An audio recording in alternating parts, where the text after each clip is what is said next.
Kenichi is a solitary, middle-aged office worker trapped in the monotony of a dead-end desk job. On a seemingly ordinary workday, he overdoes it on his go-to-energy drink, leading to his collapse and loss of consciousness. This alarming health incident becomes the wake-up call he desperately needed to make a drastic change. He decides to quit his job and leave his old life behind, relocating to the countryside to embrace a dull, simple existence as a farmer, settling in an unattractive cabin. One quiet afternoon, as he's in the middle of preparing lunch, something completely unexpected occurs. He's abruptly transported to an expansive, unfamiliar forest, feeling bewildered and uneasy. Kenichi scans his surroundings, his heart racing when his eyes fall upon the skeleton of an ancient knight, its armor pierced by a sword still lodged in its chest. Overwhelmed and alarmed, Kenichi glances around, trying to process his predicament and wondering how he's ever going to get out of this bizarre situation. Then, remembering an anime he once watched where the protagonist used a status bar in a similar scenario, he decides to try the same thing. To his amazement, a glowing status screen appears, displaying all his current stats. This is the moment Kenichi realizes he's in another world. Kenichi quickly adapts to the system, learning how it works. He discovers it allows him to store and retrieve items effortlessly, a feature he finds incredibly useful. Moments later, hunger strikes. The system offers him the option to buy food and water, but it comes at a price he can't afford since he's broke. Frustrated, he wonders what to do next. Kenichi soon stumbles upon the system's trading feature, allowing him to exchange valuable items for supplies. However, he quickly realizes there's nothing in his immediate surroundings to offer for trade. His gaze shifts back to the knight's skeleton, and his eyes lock onto the sword lodged in its chest. With no other options, he decides to use the sword for a trade. The system accepts the weapon, granting him 2 cartons of milk and some bread in return. After satisfying his hunger, Kenichi uses the leftover trade points to buy a shovel. With it, he carefully buries the knight's remains, offering a prayer of gratitude for the meal and the sword that helped him survive. Next, he buys a bike and begins exploring the area, knowing he needs to find a settlement and earn money quickly. Kenichi spends the rest of the day gathering items and trades them in for food and utensils. As night falls, he prepares a curry meal, ready to finally enjoy it, when a pack of black forest foxes starts creeping toward him. Fear grips him as he scrambles for a solution. Searching through his system, the only thing he can find is a box of fireworks. He throws them at the foxes, but they don't work. Panicking, he keeps looking until he discovers a slingshot with unlimited ammo. He fires a few shots, successfully scaring off the foxes. Relieved but shaken, Kenichi jumps on his bike and gets the hell out of there as fast as he can. The next morning, Kenichi finds himself at the edge of the forest, mentally preparing to face whatever challenges this strange new world has in store. Determined to find a way out, he resumes exploring the area. Using his system, he decides to purchase a stepladder and a pair of binoculars. Climbing up with the ladder, he scans the horizon through the binoculars and spots the walls of a city in the distance. This sight fills him with a glimmer of hope, as he believes reaching the city might provide him with an opportunity to earn money and start figuring things out. With newfound determination, Kenichi pushes his way through the dense weeds, moving as quickly as he can toward the city. Along the way, Kenichi reaches a crossroad and narrowly avoids being hit by a speeding carriage. The carriage stops in front of him, belonging to a young, blonde-haired merchant named Fayu, who feels bad about the near accident. Noticing the heavy rain,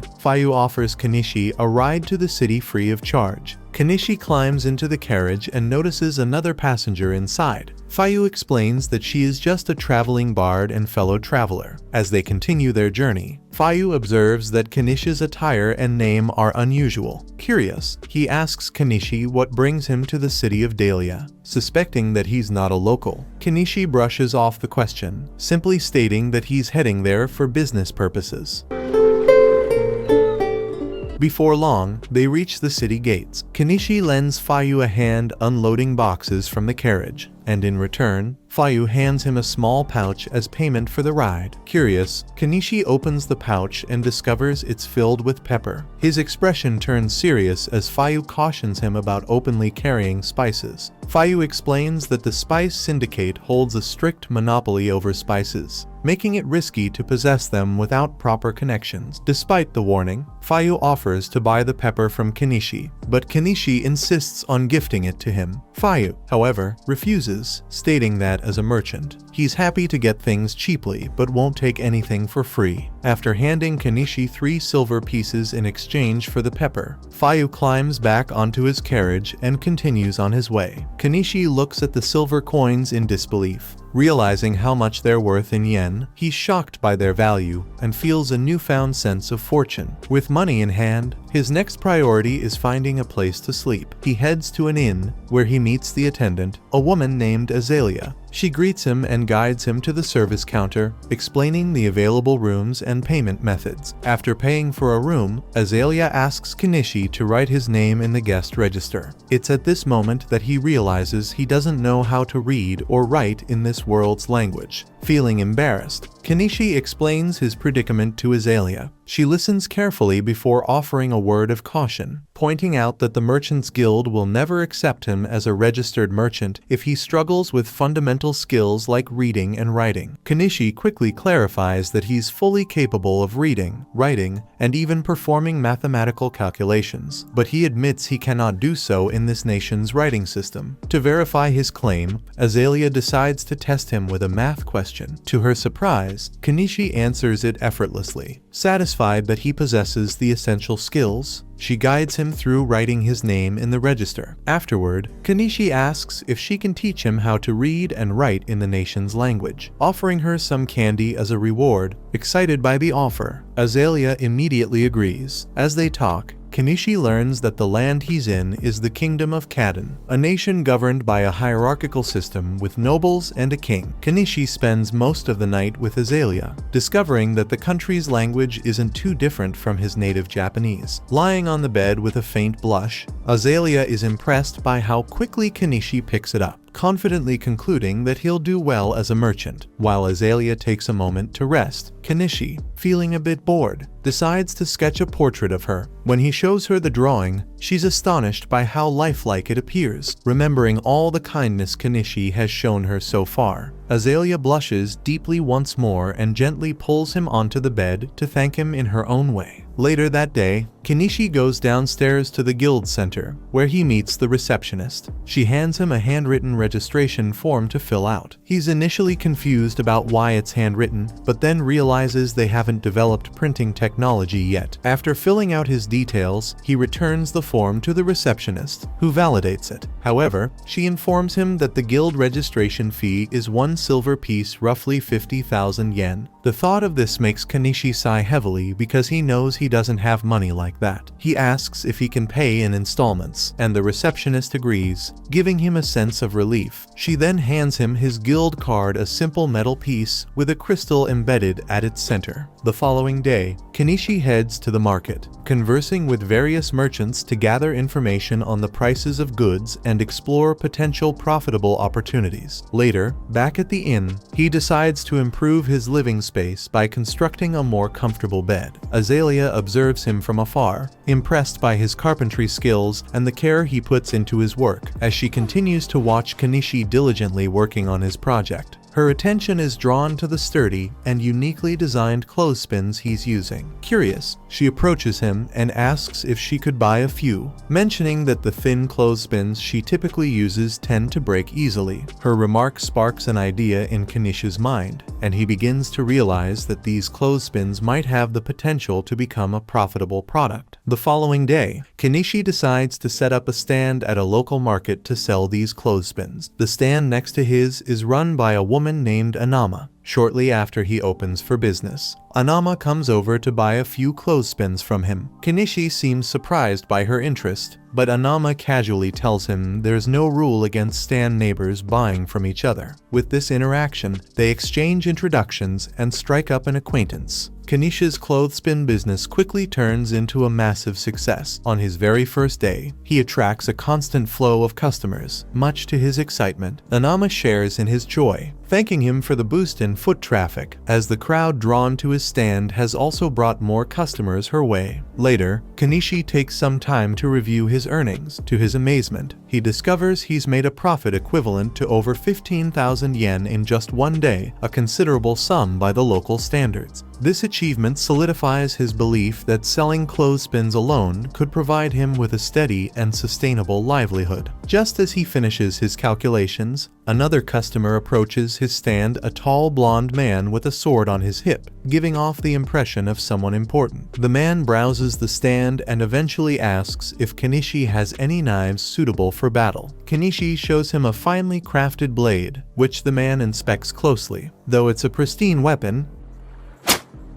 something about it doesn't feel right. It's too short for his needs. The blonde man asks if Kanishi has anything larger. Kanishi nods and presents him with a tall broadsword. The man is immediately impressed, marveling at the quality and craftsmanship of the blade. He's eager to purchase it and asks for the price. Kanishi quotes 1 gold piece, but the blonde man hesitates, clearly feeling the price is steep. Despite this, he finds the sword so beautiful that he can't let it go. Their conversation is suddenly interrupted when a purple-haired catgirl appears out of nowhere and licks Kanishi's face. Startled by the unexpected gesture, Kanishi stumbles backward and falls to the ground. Noticing his shocked reaction, the blonde man observes silently for a moment before realizing that Kanishi has likely never encountered beastfolk before. He calmly explains to Kanishi that beings like the catgirl are a normal part of this world. Moments later, more beastfolk arrive and apologize for their sister's impulsive behavior. One of them climbs onto Kanishi's stand, grabs the cloth draped over it, and enthusiastically announces their intent to buy it. Kanishi initially tells them the cloth isn't for sale, but reconsiders upon seeing an opportunity to make money. He decides to sell the cloth for 9 pieces of copper, including a discount of 1 copper piece. The beastfolk, however, don't have the exact amount. Kanishi assures them it's fine and calculates the change they're owed. The beastfolk look at him suspiciously, unsure if they can trust his math. Just as tensions rise, the blonde man speaks up, confirming that Kanishi's calculations are accurate. Satisfied, the beastfolk hand over the money, take their cloth, and leave. The beastfolk aren't known to be the brightest when it comes to calculations, so it makes sense. The blonde man, impressed by Kanishi's honesty and ingenuity, ultimately decides to purchase the sword after all. Elsewhere in the city, a maid who purchased Kanishi's clothespins shows them to her master, Primula. Intrigued, Margaret asks if they could be used in the mansion, pointing out how much easier they would make the maid's chores. Primula agrees enthusiastically, suggesting they purchase more the following day. Taking the idea further, she envisions selling the clothespins through her own company, recognizing them as a potential gold mine. Excited by the opportunity, she rushes off to seek her father's permission to move forward with the plan. That evening, Kanishi is taking a bath by the well, wishing he could have a warm bath, but those haven't been invented yet. He decides he's going to have to make one himself. Looking through the store if there's anything he could use to make the hot bath, and he happens to find a barrel for sale and intends to fill it with water and put it over a fire so he can experience a hot bath again. If his idea works out, he thinks he might be able to make some profit from it. That aside, Kanishi has been benefiting a lot from his online store screen, but he has no idea how it actually works or how the packages even get to him in the first. Unsure if they can trust his math. Just as tensions rise, the blonde man speaks up, confirming that Kanishi's calculations are accurate. Satisfied, the beastfolk hand over the money, take their cloth, and leave. The beastfolk aren't known to be the brightest when it comes to calculations, so it makes sense. The blonde man, impressed by Kanishi's honesty and ingenuity, ultimately decides to purchase the sword after all. Elsewhere in the city, a maid who purchased Kanishi's clothespins shows them to her master, Primula. Intrigued, Margaret asks if they could be used in the mansion, pointing out how much easier they would make the maid's chores. Primula agrees enthusiastically, enthusiastically, suggesting they purchase more the following day. Taking the idea further, she envisions selling the clothespins through her own company. Recognizing them as a potential gold mine, excited by the opportunity, she rushes off to seek her father's permission to move forward with the plan. That evening, Kenichi is taking a bath by the well, wishing he could have a warm bath,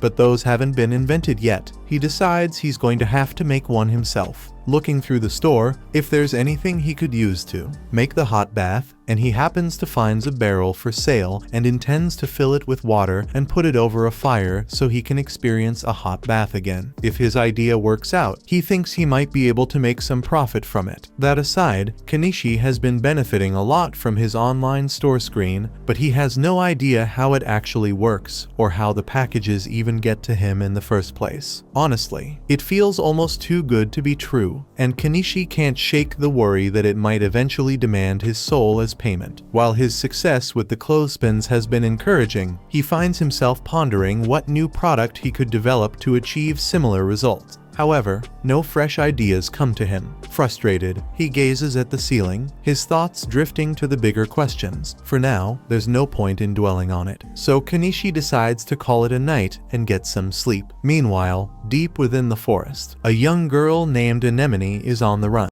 The following day, as Kenichi prepares his shop for the day, he decides to make some adjustments to his inventory. He adds some jewelry to his selection. While these aren't genuine gemstones of high value, they have an attractive appearance, which should help him turn a modest profit. At that moment, the maid from the previous day, Margaret, arrives, mentioning that she's there to purchase more clothespins from Kenichi. When he asks how many she needs, he's taken back by her request for 100. However, since she has the money ready, he proceeds with the transaction. As Kenichi is packaging the clothespins for her, Margaret's attention shifts to the jewelry he has displayed. She inquires if they are made from real diamonds. Kenichi explains that the pieces are crafted from polished glass, but they still look quite appealing. Margaret then asks him to reserve one for her so she can return and purchase it later. The day continues as usual, but just as Kenichi is about to close up shop, the beast folk from the previous day return to his store. They appear quite serious, and Kenichi starts to worry that they might be there to rough him up. However, Miley steps in close to him and confidently tells the others that she can definitely smell spices on him. The rest of the beast folk start cheering and eagerly ask Kenichi to sell them some spices. Despite their enthusiasm, Kenichi hesitates. After hearing about the spice syndicate and not knowing how they operate or what they might do if they discover he's selling spices, he feels it's too risky. The beast folk continue to plead with him, hoping he'll make an exception, but the locals in the area step in, explaining that it's unreasonable to expect someone as new as Kenichi to jeopardize his business for them. Hearing this, the beast folk seem to understand and back down. Kenichi can't sell them any spices, but it technically won't be breaking any rules if he just shares a meal with them. So, he invites the group to come eat with him, but it's going to have to be out in the woods so he doesn't attract any negative attention. The beast folk are really happy to hear this. Later that night, they all meet Kenichi and Anama on the outskirts of town so they can begin cooking. Kenichi is about to begin cooking when Anama asks if she can help. He tells her to cut some of the veggies for him. However, when Anama takes a look at the veggies, she can't believe how vibrant and juicy they look. Kenichi explains that he got these from a foreign country and guarantees that they taste really good. While Kenichi and Anama are busy working on the vegetables, Miley and the other beast folk are down by the river, trying their hand at catching fish. Before long, they manage to catch a good amount. With all the ingredients ready, Kenichi starts preparing the fish, seasoning it with spices, and then tossing everything into a pot to cook. The result is a meal that the beast folk absolutely adore. They've never experienced flavors like this before and are incredibly grateful for the food. However, the delicious meal stirs up a strong craving for alcohol among them. Anama warns them to control themselves, reminding them that alcohol is quite expensive. But Kenichi doesn't see any harm in indulging them a little, so he pulls out a bottle of inexpensive booze and pours a few glasses for them. In return, he makes them promise that they'll never tell anyone about the meal he cooked for them. Anama warns Kenichi that he's being a little too generous, but he doesn't see anything wrong with letting the beast folk enjoy themselves, especially since they seem to be good people. That night, they drink together, bathe together, and eventually fall asleep under the stars. Miley seems to really like Kenichi now. The next morning, Kenichi returns to the inn, and Azalea is a bit upset since he was out all night. Kenichi tries to explain that he was just hanging out with a couple of beast folk outside town, but judging from the cat lady fur on his jacket, she thinks Kenichi did a lot more than just hang out, and she's mad he chose to do it with a cat lady instead of her. Later that day, as Kenichi is setting up his shop for another day of business, Margaret arrives with Primula to pay him a visit. Kenichi is momentarily captivated by Primula's beauty, but then he notices Margaret standing behind her and realizes they're probably here to buy the necklace Margaret had inquired about the day before. He retrieves the necklace, and Margaret pays for it before handing it over to Primula for inspection. Primula is so impressed by the craftsmanship that she finds it hard to believe the necklace isn't made of real diamonds. She then asks Kenichi if he has more necklaces like this in stock. In response, Kenichi retrieves several more pieces from his collection and brings them out for her to see. Primula is incredibly impressed by the quality of Kenichi's products, as well as the fact that he has an item box. She has a request to make of him. She tells him that she is the daughter of the owner of the Mallow Trading Company, and if Kenichi is willing to accompany her, she would like to introduce him to her father. Kenichi likes the idea of meeting with the owner of a major trading company, but he is hesitant to meet any big shots since it might spell trouble for him. However, Anama tells him that Primula's father is well known around town, and everyone says he's a man of good character, so Kenichi doesn't have to worry about getting into trouble with him. Since that's the case, Kenichi agrees to go with Primula, and she invites him to join her in her carriage so they can go meet her father. On the way, Primula shows Kenichi some replicas of the clothespins she had made. While the wooden part was simple enough for her craftsman to replicate, the metal clamp proved too intricate for them to recreate. Kenichi understands why they struggled since even he doesn't fully know how the springs are made, he just knows it's a complex process. Eventually, they arrive at Primula's home, and Kenichi is stunned by its enormous size. However, Primula casually mentions that, compared to the homes of other nobles in the area, hers is actually quite modest. They head inside, and Kenichi is introduced to Primula's father, Mallow. They both greet each other, and Mallow invites Kenichi to have a seat so they can begin their discussion. Once Kenichi is settled in, he shows Mallow some of the jewelry he has, and Mallow is just as impressed as Primula was. On top of that, Primula tells him that Kenichi possesses an item box, and Mallow finds this interesting because he also has one. His item box is what allowed him to build his trading company to this level in the first place, so if it's used properly, he thinks Kenichi could become quite successful, although right now, Kenichi is just using it to store his supplies. The reason Mallow wanted to meet with Kenichi is to discuss the possibility of making Kenichi the official supplier for the Mallow company. Kenichi had anticipated a proposal like this and assumes Mallow's plan is to market the goods in a way that will maximize profits. However, Kenichi wonders why. If that's the goal, Mallow didn't just continue buying items from his shop at a low price and reselling them later. While Mallow could have done that, he explains it would be a dishonest business move, and if Kenichi ever discovered they were reselling his goods without permission, it would certainly upset him. Additionally, approaching Kenichi directly gives Mallow a strategic advantage over his competitors, who would likely try to strike a similar deal with him in the future.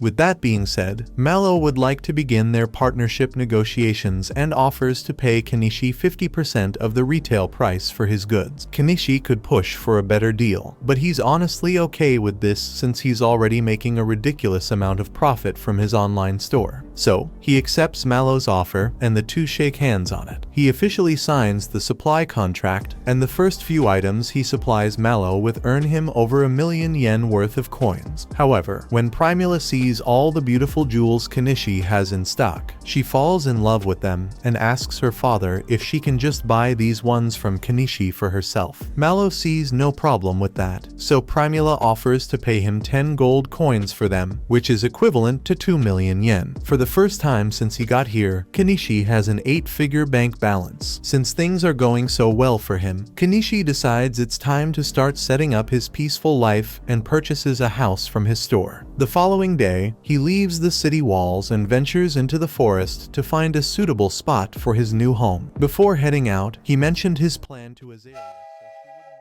though she found it odd that Kenichi would willingly choose to live in the dangerous forest instead of staying within the safety of the city. After finally finding a good location, Kenichi buys a weed whacker and begins clearing the area. However, he quickly encounters an issue. While most items from his store are reasonably priced, fuel is expensive no matter what world you're in. With no way around the high cost, Kenichi decides to just deal with it and continues working until he has successfully cleared a path for himself to move in and out of the forest. After that, he needs to start working on getting rid of all the trees. So, he buys a chainsaw and starts cutting. After several hours of hard work, Kenichi has finally managed to cut through a bunch of the trees in the area. So all that's left is to move them out of the way. However, when he tries to stuff the trees in his item box, it doesn't work. It looks like the trees are too long to fit, so he's going to have to bust out the chainsaw and cut them down into more manageable pieces. He eventually shortens the trees into 10-meter logs, and this way, he's able to fit them in his item box. So he's almost done with the tree removal. The only thing left to do is pull out all the tree stumps, but that's going to be a lot of work, and the sun is already setting. So he decides to come back and finish up tomorrow. The next day, Kenichi heads back to the forest to continue working. But after spending some time digging at the stump, he realizes the task is far too demanding for a middle-aged man like himself. Rather than risk injuring his back, he decides to buy a bulldozer instead. However, as soon as he sees it, he's hit with the realization that he just spent 1.2 million yen on heavy machinery simply to avoid manual labor. He feels a bit of regret about the splurge, but at the same time, the thought of not having to strain himself makes him wonder if it was actually a smart investment. He starts up the bulldozer's engine, only to discover that it runs on diesel, and his store doesn't sell diesel at all. This throws him into a panic, as the thought of wasting so much money on something he can't even use is overwhelming. He thinks for a second and realizes he could probably make his own diesel if he mixes kerosene and some additives. But when he's about to try it out, he realizes he could destroy the bulldozer's engine if he gets the proportions of the mixture wrong. So, just to be safe, he decides to test out his mixture on a diesel generator first. After filling it up, he tries turning it on,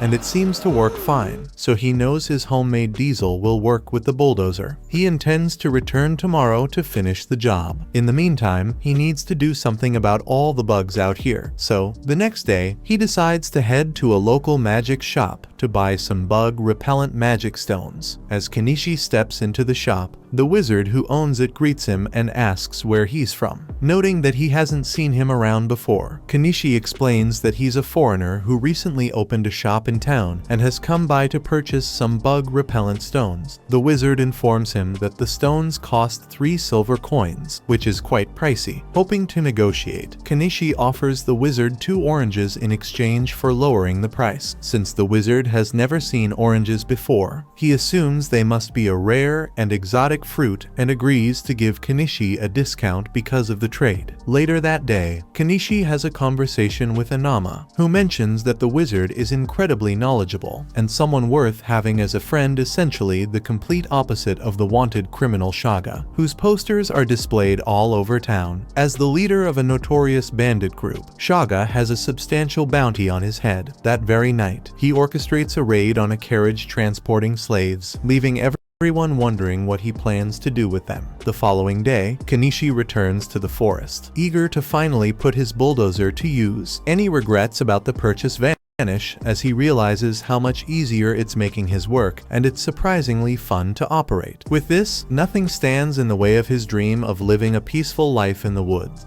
However, after spending so much on the bulldozer, his finances are nearly drained, forcing him to pause any further construction for the time being. A little while later, Kenichi meets up with Mallow and Primula again, hoping to sell them some salt and sugar for a decent profit. Mallow tries the sugar and is impressed by its quality, but unfortunately, he can't buy it from Kenichi. The state holds exclusive rights to the trade of sugar and salt, meaning Mallow would face serious trouble if he purchased it from an unlicensed source. On the upside, though, the jewels Kenichi sold to Mallow earlier are flying off the shelves, so Mallow is eager to buy more right away. The additional jewels Kenichi sells this time earn him 15 gold coins, equivalent to roughly 3 million yen. With this newfound wealth, Kenichi finally has enough money to buy the log cabin he spotted in his store. He's still amazed that the store even sells entire cabins, and for just 1.7 million yen, no less. It almost feels too good to be true. But Kenichi isn't about to pass up the opportunity, so he goes ahead and purchases the log cabin. Unfortunately, the cabin seems to have been sourced from Walmart, because as soon as Kenichi purchases it, he's buried under a mountain of wooden planks and a set of instructions that make no sense to him. He takes a moment to manually read through the instructions, and just as he feared, assembling the cabin is going to be an enormous headache. However, since he's already paid for it, he has no choice but to push through and get it done. As Kenichi starts working on the construction, the beast folk he helped earlier happen to pass by, and as a gesture of gratitude, they decide to lend him a hand with the build. Several weeks pass, and with the help of the beast folk, Kenichi manages to make consistent progress on building his log cabin while still running his stall. After just under a month of hard work, the cabin is finally finished. Kenichi knows he couldn't have completed it so quickly without the beast folk's assistance, so to show his gratitude, he throws a barbecue party for them. However, even though the cabin itself is done, Kenichi still has a long list of tasks to handle on his own, like painting the walls and roof and setting up electricity. It takes him another month to sort out all the essentials, but once everything is in place, Kenichi's home becomes completely self-sufficient. He builds a fence around his house and farm, and for electricity, he installs a couple of solar panels. With his dream home finally complete, the first thing Kenichi does to celebrate is enjoy a nice warm bath, though he still needs to figure out how to install indoor plumbing, as it took several bike trips to fill up the bath. The next morning, Kenichi heads to the inn to let Azalea know that he's finished building his forest cabin and won't be staying at the inn anymore. Azalea is a bit surprised, as she didn't think Kenichi was serious when he mentioned wanting to build a house in the forest. Still, she's happy for him and proud that he achieved one of his goals, even if it means she won't get to see him as often anymore. The following day, Kenichi wakes up in his cabin, and with the weather being so beautiful, he decides to head out and take photos of the local flowers. However, his peaceful outing is abruptly interrupted when an arrow whizzes past him, nearly hitting him. Startled, Kenichi tumbles off his bike, but the attack doesn't stop. More arrows are fired, forcing him to take cover behind a tree. The culprits turn out to be a group of new beast folk living in the forest. They explain that they were out hunting and instinctively attacked him, mistaking him for a threat. However, even after realizing that Kenichi is the human who built a cabin in the forest, they remain hostile and decide to kill him anyway. Kenichi has no idea why these beast folk are attacking him, but he's not about to sit back and let them do as they please. He reaches into his inventory, pulls out his slingshot, and fires back.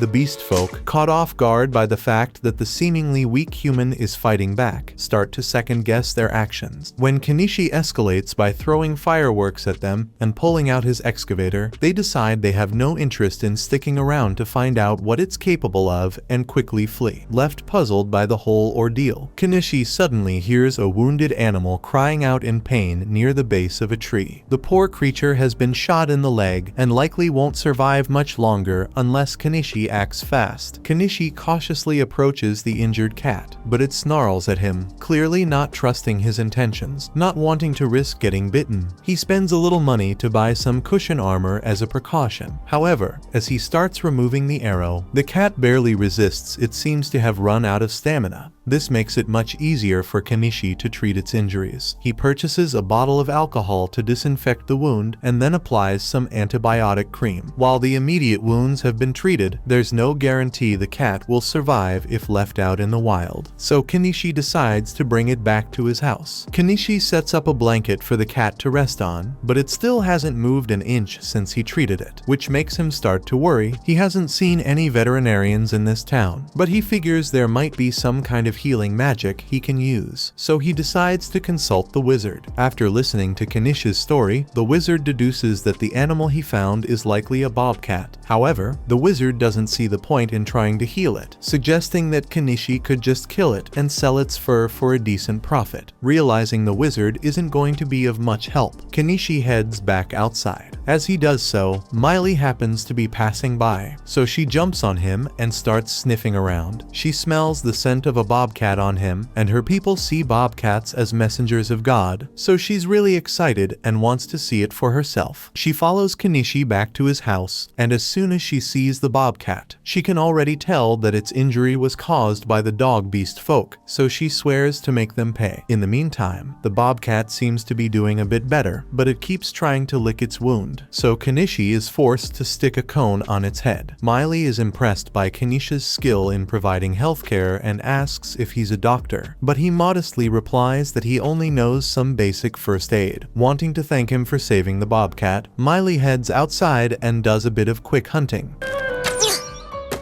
bringing back some bird meat as a gift. Kenichi grills it for their dinner, and after they eat, Miley, feeling exhausted, asks if she can stay the night. Kenichi questions whether it's okay for her to abandon her work to stay, but Miley insists that she's more concerned about the bobcat than her responsibilities at the moment. Kenichi agrees to let her stay, but since he only has one bed, Miley suggests they share it. Later that night, Miley somehow ends up on top of Kenichi. A few days later, the cat is looking much healthier, so Kenichi decides it's time to start working on his farm. While he can easily purchase the seedlings and tools he needs, the issue of water still poses a challenge. Running down to the river every time he needs to water his crops would be far too inconvenient. His first thought is to construct a well with a pump, but he decides to leave that task for another day since he's too exhausted to tackle it now. That night, he heads to bed, only to wake up the next morning to the bobcat jumping on his stomach. Although it's a bit painful, Kenichi is glad to see the bobcat so full of energy. Feeling confident in its recovery, he removes its cone and releases it back into the wild to live freely. Now back to that well matter. Kenichi decides to take a few days off from running his stall so he can get to work on it. He drills a hole in the ground and installs an electric pump, so he now has access to fresh water whenever he needs it. To celebrate, he starts filling up his bath so he can take a soak, but all of a sudden, he hears Primula call out to him. He's surprised to see her here, so Primula explains that he didn't open his shop today, so she got a little worried, and Miley told her about his log cabin, so she decided to visit him. She's impressed that Kenichi was able to build all of this on his own, but then she notices the giant excavator next to his house, so she asks him about it. Kenichi doesn't want to have to explain how that thing works, so he just says it's his summon familiar to keep it simple. Primula totally believes him, but now she thinks Kenichi can do magic, so he asks her to keep this a secret when she gets back home. At this time of day, the city gates are likely already closed, meaning Primula won't be able to return home. She's fully aware of that, which is why she plans to spend the night at Kenichi's place. Even when Kenichi points out that he only has one bed, she insists that it's not an issue. Noticing the barrel behind him, she asks what it's for, and Kenichi explains that it's a hot bath. Excited by the idea, Primula asks if she can try it out. By nightfall, Kenichi heats up the bath, and Primula eagerly gets in, enjoying the soothing warmth. However, being out in the middle of the woods starts to make her feel uneasy, so she calls out to Kenichi. He reassures her that he's sitting just on the other side of the wall, but Primula says she'd feel more comfortable if she could see him face to face. After finishing her bath, Kenichi hands Primula a bathrobe to change into. She falls in love with how warm and cozy it feels and immediately asks if she can buy it from him. Kenichi initially says it's not for sale, but after her persistent pleading, he agrees to sell her a couple of bathrobes. Later, he gives her a nightgown to wear for bed, and Primula is amazed by the variety of high-quality items Kenichi has in his possession. She confidently tells him that he could easily become the greatest merchant in the kingdom if he set his mind to it. However, Kenichi explains that he has no interest in such an ambition, as it would only attract unwanted attention from the local nobles and create unnecessary trouble. All he wants is to live a peaceful life and earn enough money to stay comfortable. Hearing this, Primula promises to do whatever she can to help him maintain his quiet, simple lifestyle. A little while later, they go to bed, but Kenichi doesn't want a repeat of what happened with Miley, so he decides to just buy a second bed for Primula for the night to avoid any funny business. Meanwhile, over in the outlaws' camp, Shaga seems to have received a job from someone really important, so this could spell trouble in the future. The next morning, Kenichi takes Primula back home, and while he's there, he decides to talk with Mallow about those bathrobes Primula asked about. Mallow is intrigued by the strange fabric, so he thinks it will sell really well. And since they are on the topic, Kenichi decides to bring up the possibility of selling something a little more spicy. Primula certainly seems interested, but Mallow shuts that idea down immediately. Just then, Margaret enters the room to deliver the ledgers Mallow had requested. Noticing Kenichi's curiosity, Mallow explains that he's in the middle of rewriting the old ledgers because the Empire recently introduced a brilliant new system for tracking sales, double-entry bookkeeping. Kenichi is stunned, as the double-entry system was a standard practice back in Japan. This reminds him of something Mallow had mentioned earlier about the Empire's rapid growth being driven by the inventions of a certain man. As it happens, Mallow was just about to test one of this man's latest inventions, which, to Kenichi's surprise, turns out to be a pitcher pump. This revelation only heightens Kenichi's suspicions, creating something as advanced as a pitcher pump would require prior knowledge, strongly suggesting that someone else from Japan may have been sent to this world. Kenichi feels slightly uneasy, realizing he might have competition. Over the next few days, Primula makes occasional visits to Kenichi and often spends the night at his place. However, tonight is different. She's leaving for a supply run tomorrow and won't be able to visit for a while. Before she leaves, she asks Kenichi if he still has that spicy nightgown because she'd like to buy it from him. Curious, Kenichi jokingly asks if she's trying to seduce someone, and to his surprise, Primula admits that the person she's after is him. Kenichi is caught off guard and doesn't know how to respond. He doesn't feel it's appropriate to have that kind of relationship with Primula, especially since he's friends with Mallow, and he doubts Mallow would approve of Primula pursuing an older man like him. However, Primula assures him that she already has her father's blessing, so that won't be an issue. Even so, Kenichi feels overwhelmed with everything going on in his life and tells Primula he isn't ready for a relationship right now, asking if she would be willing to put the conversation on hold. Primula agrees, but makes one request: she wants to share the same bed with Kenichi at least once before she leaves, even if it's just to sleep beside him. The next morning, Kenichi gets an unexpected visit from a knight, who turns out to be the same man he sold a sword to previously. His name is Norseball, and he explains that he was sent to investigate reports of a strange old man living in the woods. However, since he already knows Kenichi, he assures him that he can report back that there's nothing suspicious going on here. Before departing, Norseball shares some intriguing news. There's a mage in the Empire who invented a remarkable condiment called mayonnaise and somehow managed to defeat a dragon with it. Kenichi immediately suspects that this mysterious mage must also be someone from Japan. With the sheer accomplishments of this individual, Kenichi can't help but feel a bit outclassed. But it's not as if he's going to cross paths with this guy anytime soon, so the next month passes without any problems. One afternoon, while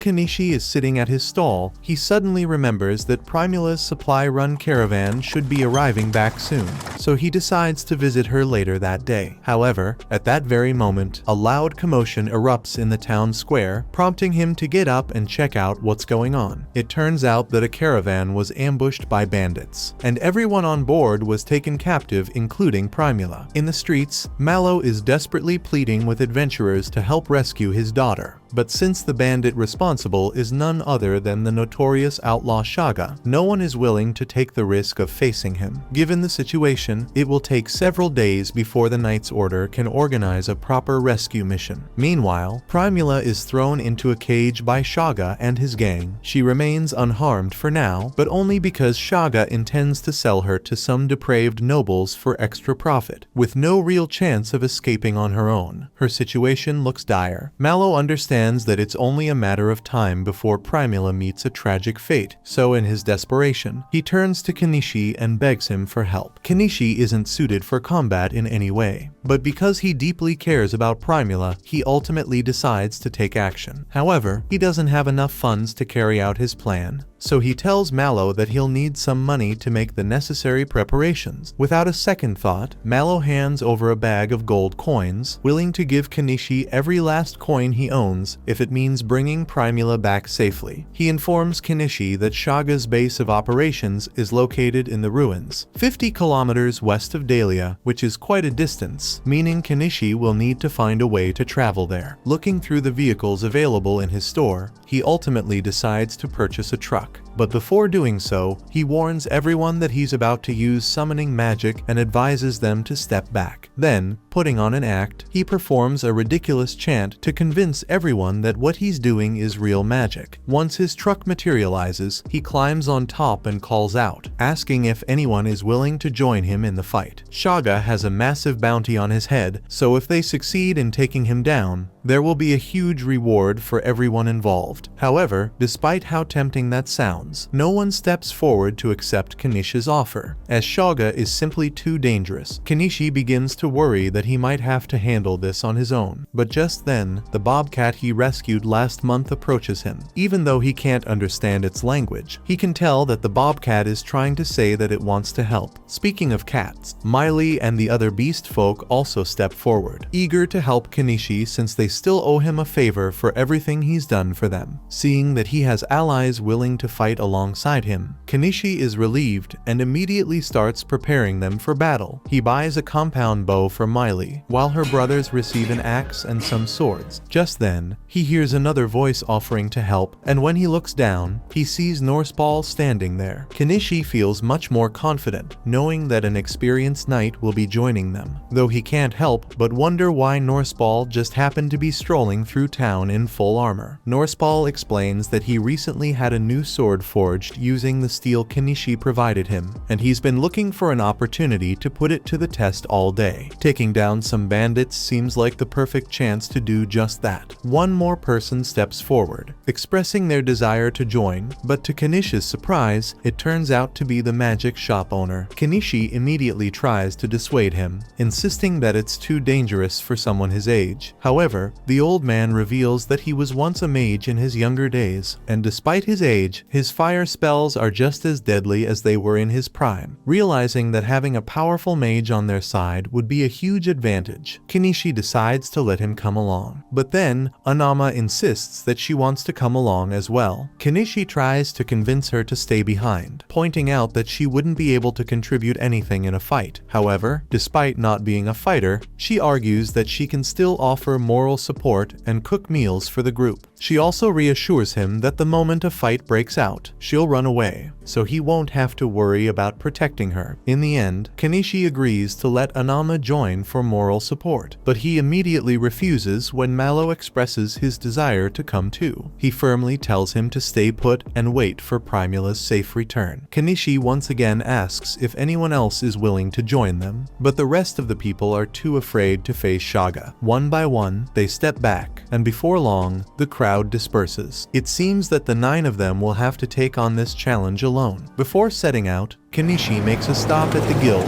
where he officially registers as an adventurer and formally submits a notice stating that he is pursuing Shaga's bounty. The group then sets out in Kenichi's truck, but as they leave the city, all the people who were too scared to fight begin mocking him because they think Kenichi is just going to run off with the money Mallow gave him. Meanwhile, deep within the ruins, Primula's cell is unlocked so the girl Shaga captured as a slave can bring her some food. However, Primula quickly realizes realizes that the girl is starving, so she offers her the bread instead. Grateful for Primula's kindness, the girl immediately starts eating. As she does, Primula takes the opportunity to ask her a few questions. She finds out that the girl is being held captive here as well, so she asks if she wants to escape with her. The girl would love to get out of here, but she doesn't think it's possible given the current circumstances. However, Primula is sure that it's only a matter of time before help comes for them. After approaching the base, Kenichi and the others decide to take a short break. Once they finish eating, Kenichi gathers everyone together to start their strategy meeting. He lays out a simple assault plan, and the group agrees that it's a solid approach. With the plan set, they all move into position, and Miley is sent ahead to scout the area. Kenichi stays in contact with her using the radios he bought. But to keep things simple, when Miley asks about them, he just tells her they're magical devices that let them communicate over long distances. With Miley now in position as their scout, Kenichi and the others climb into the truck and prepare to set off, leaving Anama behind for her own safety. Since there's no certainty that they'll come out victorious, Kenichi instructs Anama to contact the Adventurers Guild if they don't return within a day. Late into the night, Kenichi checks in with Miley for an update on the bandits, and from her observations, it looks like they're in the middle of a celebration. In fact, most of them are already drunk, making this the perfect opportunity to strike. Just before they move in, one of the beast folk catches Kenichi's attention and hands him a nut. Confused, Kenichi asks what it's for, and the beast man explains that it's a nut meant to help distract him from the reality that he's about to take lives. Apparently, that was good enough for Kenichi, so he takes a bite of the nut and he is instantly sent on the most intense trip of his life. Kenichi hardly knows what's going on anymore, but he remembers he has a mission to do, so he gets behind the wheel and starts driving like a maniac through the forest. Over at the bandits' camp, the celebrations are still in full swing. Suddenly, as two of the bandits notice the truck approaching, Miley takes them out with precise shots to the head.